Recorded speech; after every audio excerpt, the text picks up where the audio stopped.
नमस्कार, मैं हूं जोनी कुमार और आप देख रहे हैं मेरे साथ सीडी तेल का। भिवानी की जो भी तमाम अपडेट होती है आपको सबसे पहले पहुंचाने का काम करते हैं।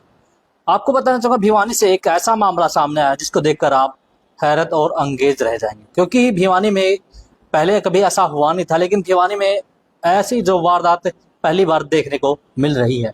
आपको बताना चाहें कि भिवानी में एक यूट्यूबर के साथ मिलकर उसकी प्रेमिका ने अपने ही पति को मौत के घाट उतार दिया। जी हाँ, हम आपको पूरा मामला बता देंगे कि आखिर पूरा मामला भिवानी में कहाँ का है।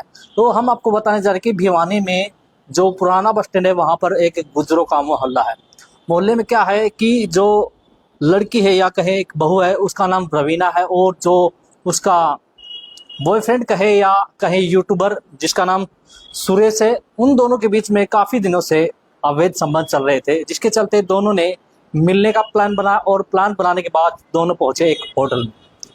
पति को कहीं से न कहीं सूचना मिली और पति ने मौके पर जाकर वहां पर जांच पड़ताल की, तो दोनों को आपत्तिजनक हालत में देखकर दोनों को बीच में कहासुनी होगी। तो उसी दौरान क्या हुआ कि जो पत्नी होती है और जो पत्नी का बॉयफ्रेंड कहें या जो उस पत्नी का आशिक कहें या रवीना का आशिक करें, दोनों ने क्या किया कि जो पत्नी के पास चुन्नी कहे या हरियाणी भाषा में कहते हैं कि जो लत्ता कहें, उससे क्या किया कि जो प्रवीण नाम का युवक था जो कि रवीना का पति था, वो वहां पर उनके बीच में कहासुनी हुई। तब वहां पर क्या किया कि कमरे के अंदर ले गए होटल में। वहां पर जाकर क्या किया कि दोनों ने चुन्नी के साथ जो प्रवीण था उसका गला घोट दिया। फिर क्या हुआ कि दोपहर का समय था, मामला बिल्कुल शांत बना रहा। दोनों वहां से आराम से बाहर निकले। पूरा दिन नॉर्मल है और जो रवीना थी वो अपने घर पर पहुंची। घर पर पहुंचने के बाद क्या किया कि जैसे कहते हैं ना कि भी नॉर्मल हो जाना चाहिए, तो पूरा दिन बिल्कुल नॉर्मल ही। जैसे जैसे शाम ढलती गई वैसे वैसे वो बहुत नॉर्मल होती गई। तो क्या हुआ कि जब शाम हो गई, रात हो गई या कहे आधी रात हो गई, तब उसने अपने पति को ठिकाने लगाने की कोशिश की। तो आपको बताना चाहेंगे कि अब उसने अपने जो आशिक था सुरेश, उसके पास फोन किया और दोनों ने क्या किया कि जो होटल था उसमें गए और उसके पति की जो लाश थी उसको एक बाइक पर लेकर भिवानी के से दूर 5 किलोमीटर दूरी पर एक गंदा नाला बोलते हैं हमारे यहाँ पर, या कहें एक गंदे नाले की नहर है, वहां पर ले गए उस लाश को और वहां पर जाके उस गंदे नाले में फेंक दिया।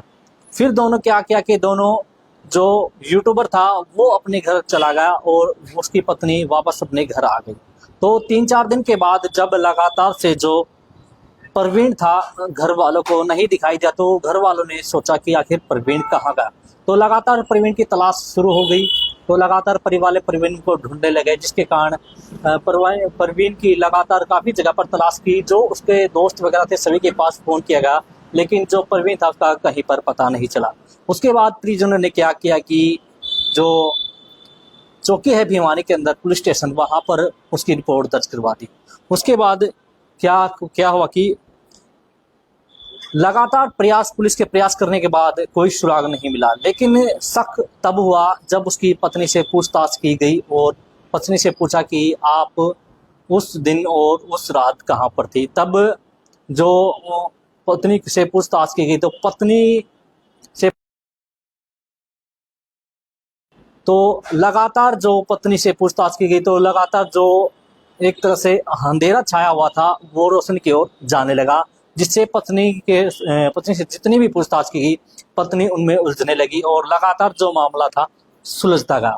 तो फिर सीसीटीवी कैमरे खंगाले गए, जिसकी वजह से प्रवीण को एक बाइक पर उसी रात के समय बैठाकर उसके जो रवीना थी अपने आशिक के साथ बीच में बैठाकर प्रवीण को ले जाते हुए नजर आए। तब जो पूरा मामला है वो समझ में आ गया और फिलहाल प्रवीण के जो हत्यारे थे उसकी पत्नी या कहे जो उसका आशिक कहे सुरेश, उनको पुलिस ने रिमांड पर ले लिया। फिलहाल दोनों से पूछताछ जारी है। लेकिन आपको पता है कि अगर ऐसे मामले होते जो पति और एक पत्नी के बीच में जो रिश्ता आता है वो बहुत ही गहरा होता है, क्योंकि अगर ऐसे रिश्ते में खटास पड़ जाती है तो फिर रिश्ता आगे की ओर नहीं चल पाता। तो आपको पता है कि हमारे हिंदू समाज में जो पत्नी अपने पति को दर्जा देती है, भगवान के रूप में देती है। अगर पत्नी ही ऐसा करेगी तो फिर जो आम महिलाओं हैं वो क्या सोचेंगे, क्योंकि जो ऐसी घटनाएं घटती हैं ये आम समाज में एक बुरा संदेश देने का काम करती हैं। क्योंकि अगर ऐसी जो घटनाएं लगातार घटती रही तो जो पति लोग होते हैं या कहें जो आम लोग होते हैं उनको वो क्या सोचेंगे, वो अपने घर से बाहर निकलना भी बंद कर देंगे। क्योंकि अगर ऐसी पत्नियां अगर ऐसा काम करती रही तो लगातार जो पति हैं उनके ऊपर एक बड़ा दबाव बनेगा। तो दूसरी तरफ बात करें, इसके जो इंचार्ज थे जिन्होंने ये जानकारी देते कहा कि एएसआई ये जानकारी देते बताया कि ये मामला लगातार काफ़ी संगीन है और इसकी जो अपराधिता है वो काफ़ी गहरी है। क्योंकि अगर ऐसे मामले ऐसे ही चलते रहेंगे तो लगातार जो क्राइम का सिलसिला लगातार बढ़ते रहेगा। फिलहाल भिवानी से ये सबसे बड़ी अपडेट आपको आज की बता रहे हैं, क्योंकि जो मामला है ये काफ़ी ही संगीन अपराध है। क्योंकि एक पति पत्नी होती है वो अपने पति को भगवान के रूप में पूजते हैं और भगवान के ही साथ अगर पत्नी ऐसा करती है तो फिर आम जो लोग हैं उनका क्या होगा। तो फिलहाल अभी के लिए इतना है, तो आप हमारे साथ बने रहिए और देखते रहिए सिटी तेलका में जून कुमार कैमरामैन वैद के साथ।